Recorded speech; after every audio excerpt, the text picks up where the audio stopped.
with Speaking About Israel, Part 3. In this part, I'll illustrate how to avoid the three no's when discussing how close Israel and the Palestinians have come on details of a two-state solution. Given the pressing demographic argument I discussed in Part 2, most American Jews claim that they are supportive of a two-state solution. However, when one attempts to discuss the details of such an agreement, emotions run high.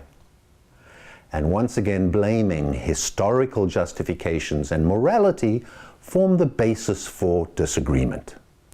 The compromises both sides need to make for a two-state solution can be divided into four core issues: what to do about borders, security, refugees, and Jerusalem. Let's take a look at a clip, and I'll point out before each core issue what in that issue is particularly divisive and what approach I've found particularly helpful. So the first core issue is borders. Arguments become fierce when discussing a pullback from 1967 borders with swaps and the associated need to evacuate some settlements to allow for the creation of a Palestinian state. Note in this clip how a factual discussion on borders and land swaps can avoid the three no's. Okay, so here's the West Bank. This would become Palestine, and this is the green line. It's not really green, but we've covered it in green, so we're happy with that. Okay, so you've heard what the border should be based on, right? You've heard that it's the 67 lines with swaps. What does that mean, and why is that important? The 67 line is, this is the armistice line prior to the 67 war. The settlers are here, but the settlers, the Israeli settlers, are congregated very close to the green line. So much so that if you're able to take or annex or gain, if Israel's able to gain somewhere between 3 and 6% of the West Bank, if they could, and give the same percentage, whatever the decision is, to the Palestinians, because there are areas within current Israel that are heavy in Palestine. There's a triangle up there. There are various areas that you can give an equal amount of land to the Palestinians. If you're able to do that and shift the border a few percent into the West Bank, you can still, each day it's getting a little bit worse, but 80% of the settlers do not have to move. They can stay where they are, and they will be in final borders of Israel. 80%. Let me give you one example. A little difficult to see back there, I'm sure. Here's the green line.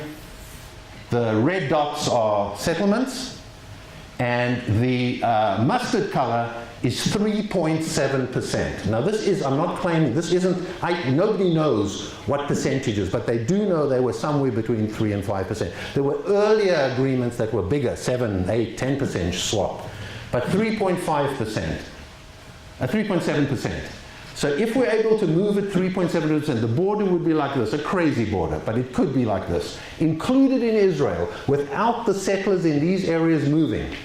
Don't move, they stay where they are, where they want to be, 80%. The Ariel block. Sorry. The Ariel block, western edge of Moedin in Israel, North Jerusalem block in Israel, Malay Adumim block in Israel, Jewish neighborhoods of East Jerusalem, Gush Etzion and Beitar Illit. All of those blocks would end up in Israel with a 3.7% swap. Now, it's not theory. Why is it not theory? Because we know that Ahmed and Abbas sat down and came to not the 3.7, but like the 3.5, this idea of retaining 80% of settlers in Israel. We know that in 2013, it was very embarrassing to Netanyahu, Perez and Abbas sat down and came to a very similar decision. And on the other side of the spectrum, the Arab League, which has put out an Arab Peace Initiative, which hopefully will gain more traction in Israel in the future, they brought out a peace initiative in 2002. It said, 67 lines, no swaps. But in 2013, they amended it. And they said that they would propose, the Arab League would, and I'll tell you how important it is in a moment, would amend it so that there would be equal swaps. Now, who's the Arab League? 57 nations, 22 Arab, 35 Muslim. And they said that if you can work this out, Palestinians and Israelis, we promise normalization with all, and I'm sure with ISIS and various other things now, maybe some of them have dropped out, but the vast majority of 57 nations. What does normalization mean? Like what we have with Egypt today, like what we have with Jordan today. The second core issue is security, which is understandably the most often cited risk to Israel. This is a lightning rod issue. Note in the clip the use of Israeli military experts, rather than giving one's own opinion or quoting other lay opinions on military matters. The major issue, and what you will hear every day, is the reason that we cannot move forward. We cannot move forward because Israel's security will be jeopardized. Here's other information. The West Bank that will become Palestine will be demilitarized. Right now, Palestinians have police weaponry. Nothing beyond police weaponry would be allowed in Palestine. Abbas accepts this. He said, I want a state, I don't want an army. It's a quote. Okay? So, as far as I can understand, having not been in the military in my life, demilitarization is good. Beyond that, I have to turn to Israeli opinion. So let me go to the next step. There's a group called the Israeli Council of Peace and Security, over 1,000 top Israeli brass, including a chief of staff, which is the top level of the Israeli army. They're retired. You have to be retired. If you're in the military, you have no opinion, right? So you have to be retired. So these are all retired major general. You can see here, right at the back. Can't you see here? No. Major general. I'm kidding. Major generals, major general, major general. Okay, what did they say? They said with a demilitarized Palestinian state, the de facto, the real border, is not this crazy one that we're trying to create here with 3.7% change. The de facto border is in fact the Jordan River. It isn't the 67 border with swaps. And if there can be controls, adequate controls along the Jordan River, and now here's the statement, Israel will be at least as well securely protected as it is today, but much more likely greater. So Israel's security would improve if in fact this was demilitarized and everything to make sure that it stayed demilitarized, that in fact there was security along the Jordan River. So what happens along the Jordan River? Surveillance, electronic, drones, early warning systems. But what's interesting is that at the start of the Kerry initiative, Abbas said not one Israeli soldier would be allowed in this area on sovereign Palestinian soil. Netanyahu said permanent presence and sovereignty. Israel has to have a permanent presence. In fact, if those of you go back to the Alon plan, there would be a strip over here which Israel would maintain. Palestine would end up being surrounded by Israel once again. So, but this is what Netanyahu's position was. I can't, even without the mic, they're further apart than I can ever get to. In the negotiation, what happened? Abbas's position changed to, he said, for 3 years and then 5 years. He said Israel can stay here for 5 years. And what is Netanyahu's position? His position changed. He then said it'll be sufficient to have a long-term presence and security arrangements. A long-term presence and security arrangement is not the same as endless sovereignty. There was major movement and accepting the fact that the military brass, not the opiner and a cup of coffee at some place in the morning, but the people who know have assured that under those circumstances, Israel will be the same or more secure. Now for refugees. Here it is necessary to distinguish between, on the one hand, agreeing with the Palestinian narrative, and on the other hand, acknowledging that narrative. While we might not agree with aspects of the narrative, we must at least acknowledge that the Palestinians have their own narrative, which they believe as passionately as we believe ours. In this clip, note particularly how the narrative issue is raised. Major Palestinian issue. United Nations classifies 5 million refugees, 3 million in Jordan, Lebanon, and Syria, 2 million in the West Bank and the Gaza Strip. In 1948, the General Assembly passed 194, which said that every refugee, Palestinian refugee, and their descendants can come back into Israel. That would mean this number. That's the end of Israel. Not acceptable. In 1967, the United Nations Security Council, Resolution 242, said that there needs to be a just settlement of the Palestinian issue. Very different from saying all of them can come back. A just settlement. And just to know that that's the kind of language that can be worked with, you remember I mentioned the Arab Peace Initiative? In the Arab Peace Initiative, one of the things they say is there needs to be a just settlement.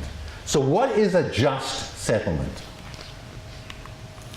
Number one, refugee return would be to Palestine, not to Israel. But there would be some Palestinians that would be allowed into Israel, and here's the wording, symbolic number of refugees to return to Israel for the purposes of family reunification. Okay, a lot of words, what does that mean? Sorry. Ehud Olmert wrote down, he actually put it on paper, 5,000. President Clinton and Kerry used a number of 50 to 80,000. And Abbas, at the beginning of the Kerry initiative, said 200,000, and at the end of the Kerry initiative, he was down to 100,000. Now, even if you go with Abbas's 100,000, it's not going to, it's a point something change, even if 100,000 Palestinians came back to Israel. Now, this is theoretical to logic. Which Palestinian would want to come back to Israel and be under Israeli control? So it might be a moot thing, but this is an important. You remember at the beginning I mentioned understanding narratives. And I want to challenge you, I think we have a little time, I want to challenge you to the following. And that is, you know, I have a relationship with an upcoming Palestinian in the Palestinian Authority called Hussein Zamlot. And he said to me, you know, these numbers things, this doesn't take care of the real issue. Understand my narrative. Whatever you think, we were pushed out. Now, were they? There were some who were told to leave, some were pushed out. We're not going to solve that tonight. But this is the narrative. We were pushed out, and it has been painful for us. Israel has got to recognize that. Now, I know, yeah, 10 more minutes. Okay. I know the answer that immediately comes to most of you. We had 650, 750 Jews who got pushed out of Arab lands. We resettled them. We took care of them. Just wait a second. That's trying to counter somebody's narrative with your own. You're trying to overpower somebody. A narrative isn't something that you can throw back and say, well, let me tell you what else happened. Just live with that for a moment. That the perception of the Palestinians are that this is a major issue. If you travel through Ramallah, and if you don't have an Israeli passport, if you aren't Israeli, you can do that. If you're Israeli, you can't. You will see huge billboards with them holding keys. I'm going back to my land, my house. Okay. So he said that if there was just this recognition, 70% of the pain related, it got nothing to do with numbers, a recognition by this power that something happened to us. Now there's a legal problem by saying, by the establishment, so there's a way around it. Something happened that caused a lot of pain, and just understand, you know, those kind of elements are very important when one is trying to get into the shoes of somebody else's narrative. And finally, Jerusalem. Here, arguments based on historical justifications are most passionate. In this clip, Note the recognition of the emotions involved first, followed then by an appeal for understanding of the realities on the ground. This is West Jerusalem, this is East Jerusalem. The Burgundy areas are Jewish settlements, Jewish neighborhoods. The mustard areas are Palestinian neighborhoods. Okay, either the solution to Jerusalem is the most intractable issue, or it's the simplest. Now, we know what's happened recently with the violence and Jerusalem. The most intractable is if you go to the narratives of the two peoples, especially the Jewish narrative in terms of really I don't think you'd be able to do dueling narratives and find both people happy with a solution given the history side. But if you go to the reality of the ground, it's a little different. If you put a GPS monitor on every Jew and every Arab in Greater Jerusalem and monitor them on the computer, right? Download on the computer and see what happens, you got it. There is a division of Jerusalem today. Today, Jerusalem is divided, and the border is there for anybody to see on the screen. Jews don't spend their recreation or their work time on that side, and Arabs don't spend their recreation and their work time, except for some visa issues, on this side. The fact is, the idea of an undivided Jerusalem is an emotional issue, and I respect it, and I understand it. But the reality is, Israel is today divided. Now, to be able to get over the emotional issue on both sides is a major issue. I believe that the first three elements will have to be in place in order to traverse this most difficult one. Someday it'll all turn around, 'cause all my life I've been waiting for